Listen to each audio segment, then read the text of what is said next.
we shall overcome. We shall overcome. We shall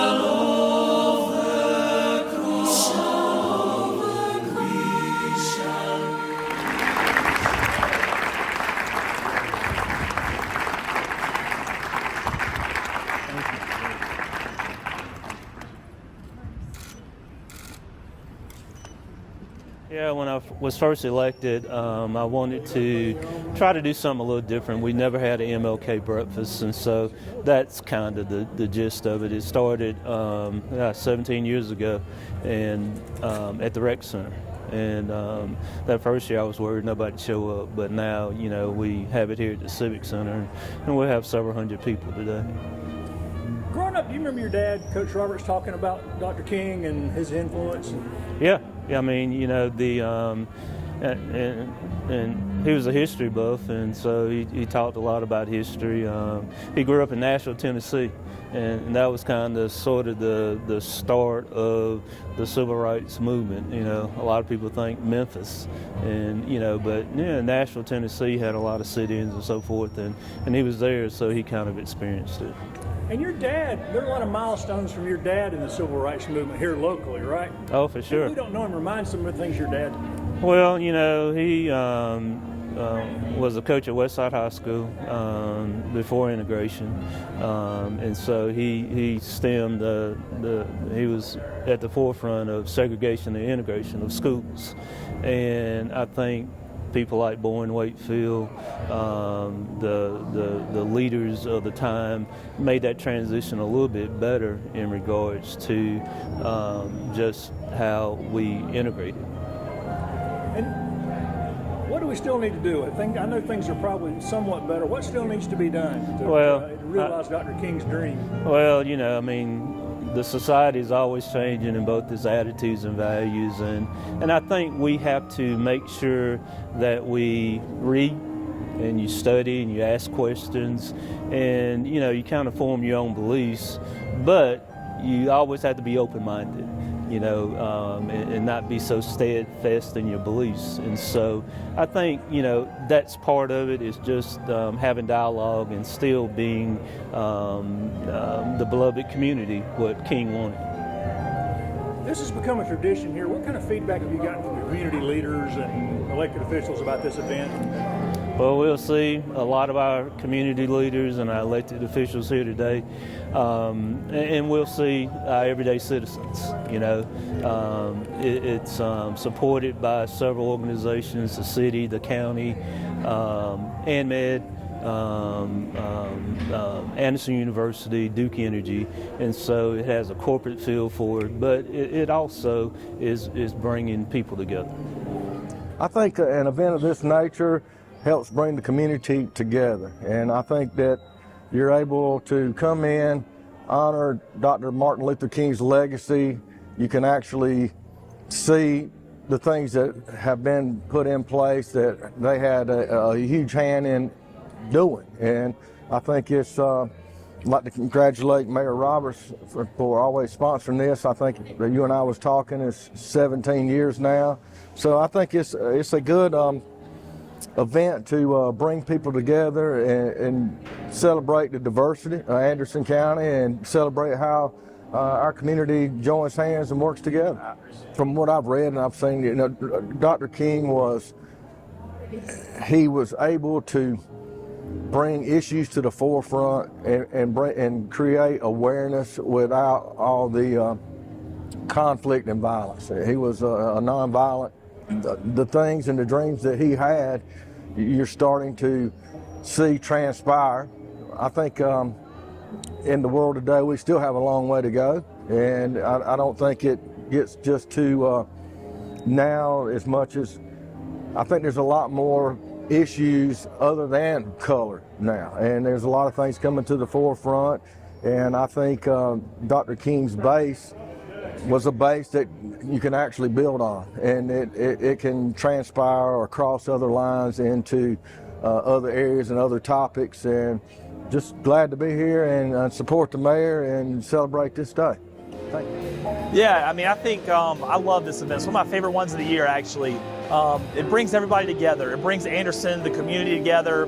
And in a world today that's so divisive on so many fronts, I think more events like this are so necessary to have a vibrant community and a community of unity, which is what's important. And so I love, as I look around, you see people from all walks, all professions, diversity from public sector, private sector, race, ethnicity, and that's a beautiful thing and something that frankly we all need more of. You know, when I think about Dr. King and what he did and what he stood for, he always chose to take an uncomfortable stance and stand for what he knew was right despite what the other people thought. And I think that in a world where you know, a lot of people don't think about the relationships that they have in their own life, and we stay in our inner circle, we stay with a close-knit circle, we don't expand upon our relationships with other people. And I think if we did that and we were intentional about having conversations and meetings and breaking bread with people that don't look like us or don't think like us, that would help us to better understand where people are coming from and give a greater appreciation for our own human race, which is really what we need today. I know that I've heard many conversations throughout the morning where friends are getting together with friends. And I think the purpose of this event is to bring a diverse group of people together and to celebrate the legacy of Dr. Martin Luther King. You know, his life was never gentle, but the elements so mixed in him were such to make nature stand up and say to all the world, this was a man. And he was a remarkable man. And we owe so much to him and his legacy as we go forward in our daily lives. I'd like to welcome to the podium right now Dr. James Noble of Anderson University. Dr. Noble is Vice President of Diversity and Inclusion. Anderson University is a fixture in our community. It's grown by leaps and bounds, and at the city, we're so proud of our relationship with Anderson University. They support this event, and I will turn the podium over to Dr. Noble. I'm Tricia Lytle, and I want to thank Mayor Roberts for the opportunity to be here today and pray with you and say, happy birthday. Happy birthday, Martin Luther King.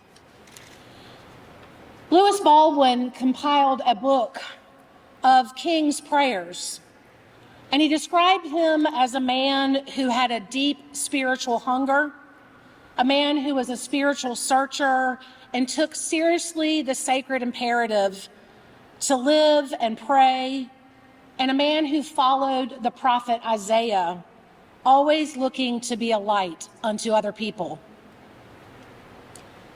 Prayer and light are powerful.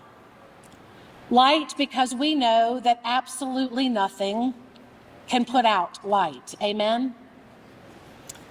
And prayer because it is foundational to faith. But I think that prayer is much more than we give it credit for. I heard a theologian once say that what if prayer is more than just words? What if prayer is also what we do? I believe that Dr. Martin Luther King Jr. embodied the action of prayer. Prayer was what he did. And today we are reminded of his prayer in action. We are reminded to keep acting out, in good ways, his prayer. So as we pray together today, may we consider that prayer is action, and may our actions always honor his memory. Let us pray. Good and gracious God, we remember with gratitude today the life and legacy of Dr. Martin Luther King Jr. We celebrate his courage and example to be a beacon of hope in battling injustice while living out the gospel of love. We gather around these tables with abundant food because we too want to live out his example. So help us, God, to reflect today and prayerfully act. Help us to rise not to erase the discomfort of the civil rights movement, rather to be fully present in it, so that we may never forget. God, galvanize our hearts and minds toward a faithful response to the ongoing poison of racism, which remains evident in tragic and painful ways in our communities, as we continue to seek healing, understanding, and justice, working towards solidarity with one another. It is your words we hear, God. It was your words that King heard. You said we are created in your image, in your likeness, that we are beautifully and wonderfully made, brothers and sisters in the same family. We are one. May these words echo through our work today and tomorrow at the dinner table, the water cooler over coffee, or that family holiday meal, even when it is hard. Give us the tenacity and courage like King, so that we can make thy kingdom come. Proclaiming God's beloved community, and with the courage like Dr. Martin Luther King Jr., living out his most sacred vision for the abiding American dream of liberty and justice for all. Amen. Well, we took part of the program where it lists me given the occasion. And I've talked a little bit about that. And we gather here on an annual basis to hopefully hear music, hear words, in order that we can take this back out into our community. If you remember, we've done a lot of different things over the years. We've listened to some of the concepts and principles of Dr. King through music. The Claflin Choir did that one year for us. We had a dramatic play, the Birmingham Jail. We've done a lot of different things. Last year we talked about food insecurity and how Dr. King thought that was so very important to make sure that all of us were at the same level. You know, when I think about, why we do this, it reminds me of just doing the basic things right. Living the golden rule as close as you can to everybody you come in contact with daily. And it just reminds me that everybody in this room, in our community, is a leader. What do I mean by that? You got up, you made an effort to come, you're leaders, okay? And so as leaders, we have to make sure that we study, read, determine what our beliefs are going to be, and to act on them. But we have to be careful to always be open-minded, like Dr. King was, to be open-minded. He believed, and we should as leaders in our community, we should stand up for those that can't stand up for themselves. We should speak up to those that can't speak for themselves. And so as we leave, from my point of view, what I want you to do as leaders is to go back out into our community and do three things. I want everybody to understand that it's so very important to have a sense of urgency every day when you get up. I mentioned it before, treat people right, to live the golden rule as close as you can to those that you come in contact with. And last is to have a sense of courage and confidence as we go about our daily lives. So I'm convinced that if we're able to do that, we'll be able to move through pain, anger, doubt, and fear without missing a step. I'm Luis Martinez, here from the Anderson City Council. It's wonderful to see everyone this morning as we gather for this great tradition here in our community. Like all of you, I'm honored to be here and to celebrate the legacy of Dr. King. Along with the mayor and my fellow city council members, I'm pleased to welcome Dr. William McCoy as our keynote speaker. Dr. McCoy joined Clemson University as the director of the Rutland Institute for Ethics in 2018. Previously, Dr. McCoy was the director of Ethics Education and Diversity Initiatives for the College of Business of Northern Illinois University in DeKalb, Illinois. Dr. McCoy has a bachelor's degree in English and a master's of Northwestern University and a degree in continuing and vocational education from the University of Wisconsin. He holds a doctoral degree in education administration from Edgewood College. Dr. McCoy has a long history of serving in roles designed to help others. In the nonprofit sector, he has served as a vice president of the Center of Sight and Hearing in Rockford, Illinois, an organization designed to assist hearing and or vision impaired individuals. In the corporate sector, he served as the manager of management development and corporate quality for Wisconsin Physician Service, one of the largest Medicare Part B providers in the nation. Dr. McCoy was also the first managing director for Inroads, Oklahoma, an organization that trains and develops minority talent and prepares them for the corporate and community leadership. According to Dr. McCoy, the foundation of civility really is ethics and helping people understand there is a right and a wrong, yet exist. You just have to help point out to people and then hope that they grasp onto the understanding and reasoning behind it. Dr. McCoy leads the Rutland Institute to push ethical decision-making to the forefront of Clemson education, engaging faculty, students, and staff members across all disciplines. Dr. McCoy, thank you for joining us, and we look forward to being inspired by your message. Please join me in welcoming.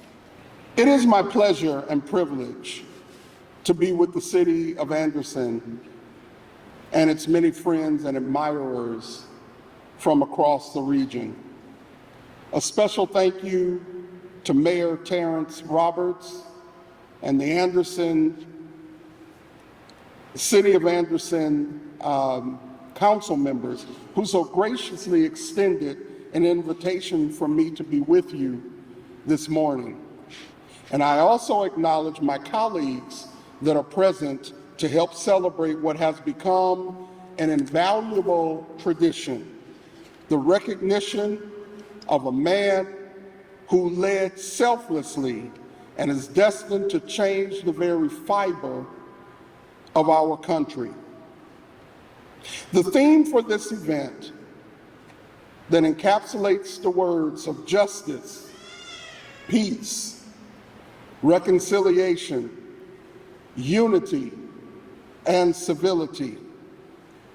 These words elicit not only what King stood for, fought for, and even died for, but in essence mirrors that which King so eloquently voiced in the midst of the civil rights struggle. The commitment of a societal promissory note, a down payment on what was then an unrealized future, and the evidence of ties that bind us. I'm proud to be the director of the Institute, focused on helping every person on Clemson's campus understand and embrace ethical decision-making and ethical leadership. I arrived in 2018 from Northern Illinois University, realizing that mine was not an easy task, destined to be accomplished in a short amount of time. For as King would say, the race is not given to the swift, nor the battle to the strong.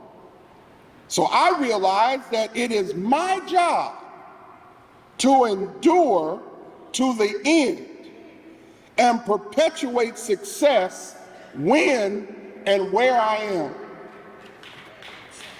When we think of great leadership, many individual characteristics immediately come to mind. boldness, caring, transformative, visionary, fair, just, honest, ethical, communicator.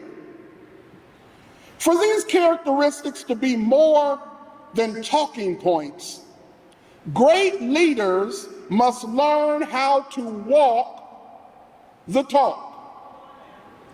My mama would say it like this: I can't hear what you're saying for looking at what you're doing.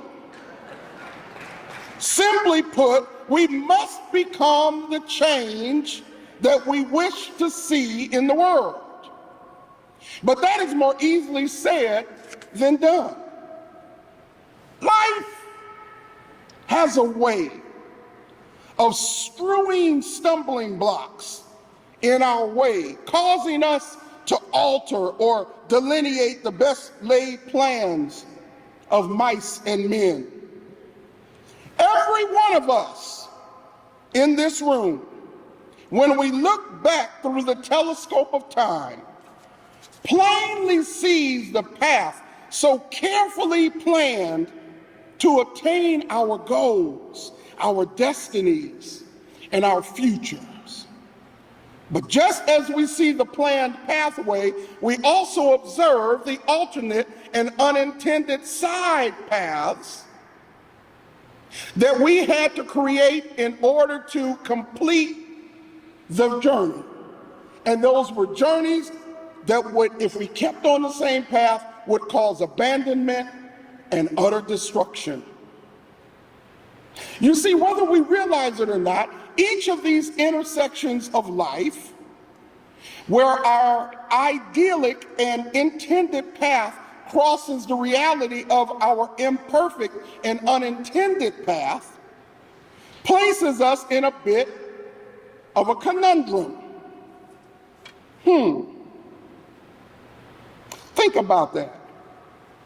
It places us in a bit of a conundrum on how to proceed in a way that will not derail us from that which we hope to achieve. In other words, we are at one of life's crossroads. What do you do when going left looks as good as going right? What do you do when there seems to be no clear path forward? What do you do when no viable solutions easily present themselves? What do you do when you don't know what to do? In America alone, we are faced with myriad issues that don't seem to have an easy fix. Take, for example, the topic of education. King provided for us the blueprint for education by asserting that the function of education is to teach one to think intensively and to think critically. He said, intelligence plus character, that is the goal of true education. Yet, how can we teach our students to think intensively when we have a massive teacher shortage around the nation? Many school districts don't even have enough substitute teachers to cover absent qualified instructors. How will our students learn to think critically when classrooms are being managed by bus drivers and lunchroom attendants that are not subject matter experts? How can we promote intelligence and character when many school board members, not here in Anderson, but many school board members are more concerned about the power they yield than about the impact their decisions are having on the constituency they serve? Someone is probably thinking, well, if we pay the teachers more money, that will solve the problem. But the classroom environment is much different now than it was when I was in school. Many classrooms serve as a battleground between students and teachers. As a matter of fact, one of my best friends, who serves as an administrator in one of the nation's largest school districts, recently complained to me that the teaching model we use in the United States is antiquated, woefully outdated, and has not kept up with the changing needs of society. So I ask you again, what do you do when you don't know what to do? I was recently in a betwixt and between situation where life's unplanned circumstances placed me in the middle of a personal battle and an ethical dilemma. You see, last year I accepted a Fulbright specialist assignment in Belgrade, Serbia, to teach students at the University of Belgrade about the importance of ethical decision-making and ethical leadership over a 2-week period. So while there, and I was just there last month, I tripped and fell while walking through the city during the evening hours. At the time, the pain didn't seem too bad until I returned to my hotel room and the adrenaline began to wear off. Eventually, I realized that if I didn't go to the emergency room right then and right there, I probably would not be able to move in the morning. Not wanting to disturb my host so late at night, I called a cab to transport me to the hospital, where I learned I had actually fractured my arm. 6 hours later, over $400 lighter, and with my arm in a sling, I emerged from the emergency room with strict orders to be on bed rest for 7 days, which essentially was the rest of my time in Belgrade. Bed rest for 7 days? How was I going to teach my students? How was I going to fulfill my Fulbright assignment? What do you do when you don't know what to do? So right about now, I presume some of you are wondering what any of this has to do with Martin Luther King Jr. I'm glad you asked. Let us look again through the telescope of time and turn our gaze to the hot summer of 1963, when King was preparing to deliver a message of hope to more than 250,000 people on the steps of the Lincoln Memorial in Washington, D.C. Understanding the importance of this moment in history, he began to prepare for the speech several months earlier and enlisted the help of his friend and speechwriter, Terence Jones, and his trusted advisor, Stanley Levison. Even with their assistance, the first draft of the original speech was not completed until several weeks before the big day. As history tells us, 12 hours before the speech, King still did not fully know what he was going to say to the crowd. There was not clear consensus as to the best way to convey the intended message. Jones would later write that everyone, it seemed, had a different take, saying that some thought the speech should be an ideological and political reform take, while others felt that it should lean more toward a church sermon.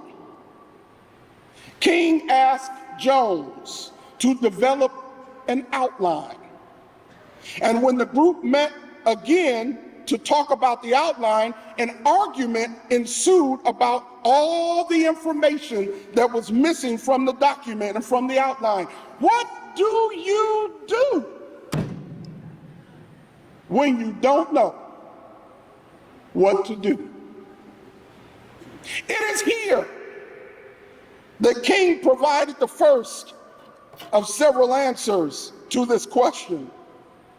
You see, he took the outline and headed back upstairs to his hotel room, leaving the group by saying, I am now going upstairs to my room to consult with my Lord.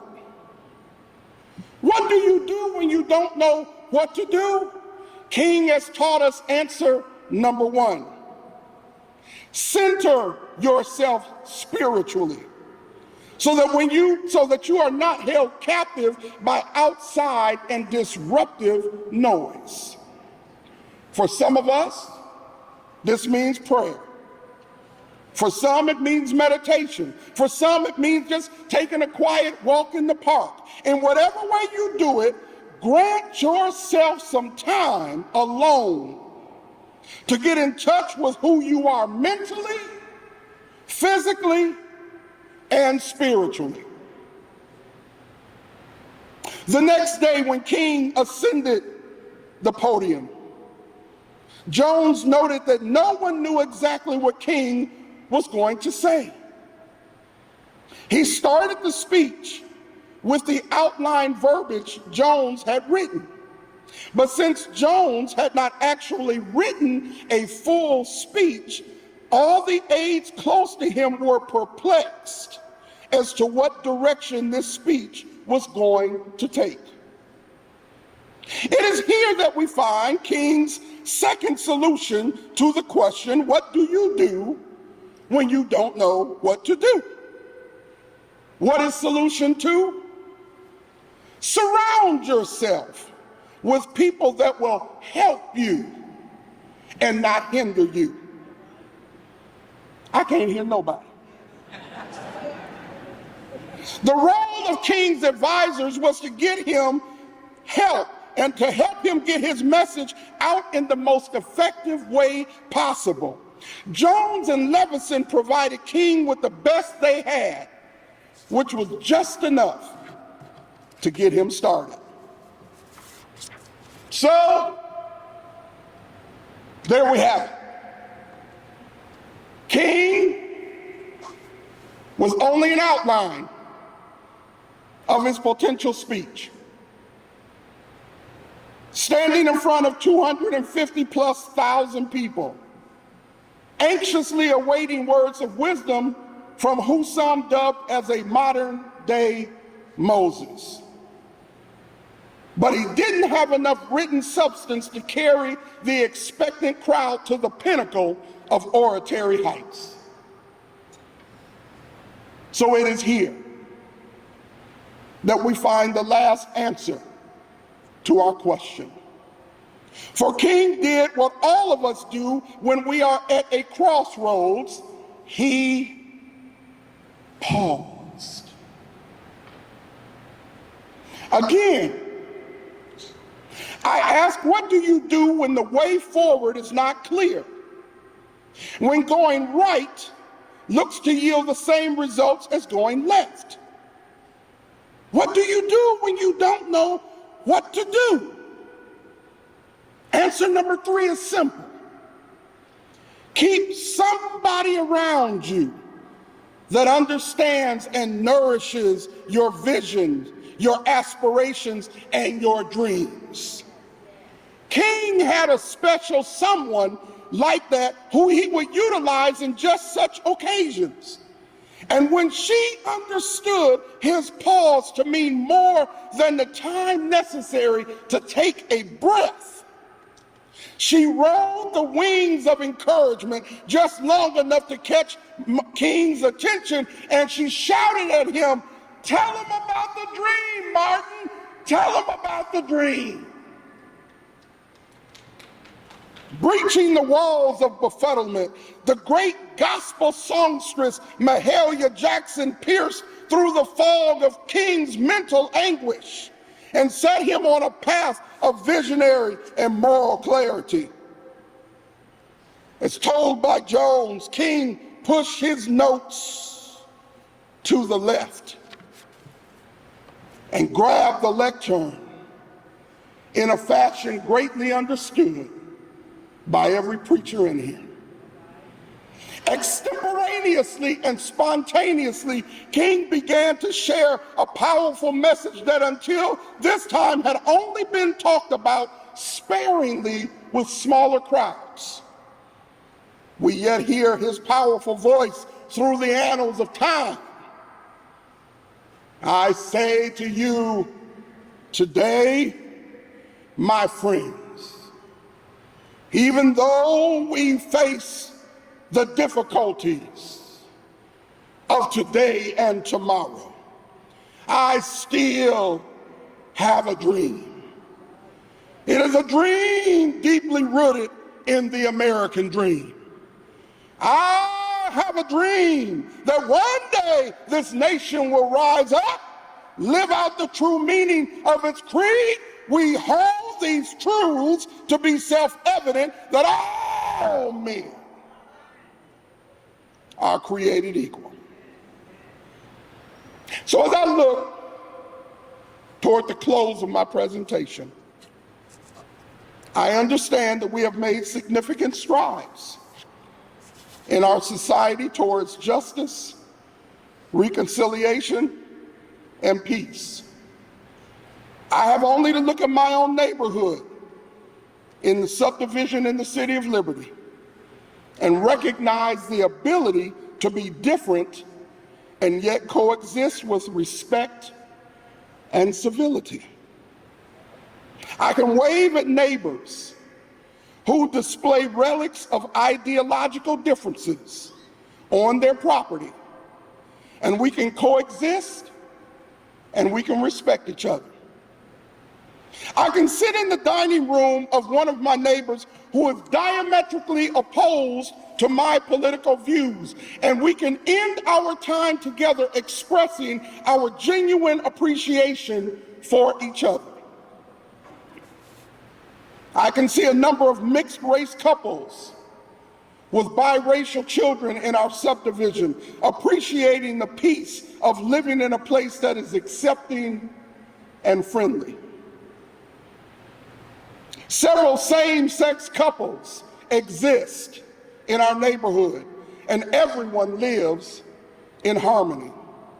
And while I am fortunate enough to live out the dream so eloquently stated by King, I also recognize the dark forces exist to disrupt that dream. Civility is under attack in the workplace, in the home, and in society at large. The silence of peace has been disrupted in other parts of the world as various factions wage war, and the prospect of reconciliation seems distant and unachievable. As a nation, we struggle with what justice looks like at our very own borders. And political isolationism plays a great part in damaging what was once considered unity in steadfast relationships that transcended party affiliation. What do you do when you don't know what to do? Do as King did. Spiritually center yourself to silence the distracting noise around you. Surround yourself with people who exist to make you better, who will help you and not hinder you.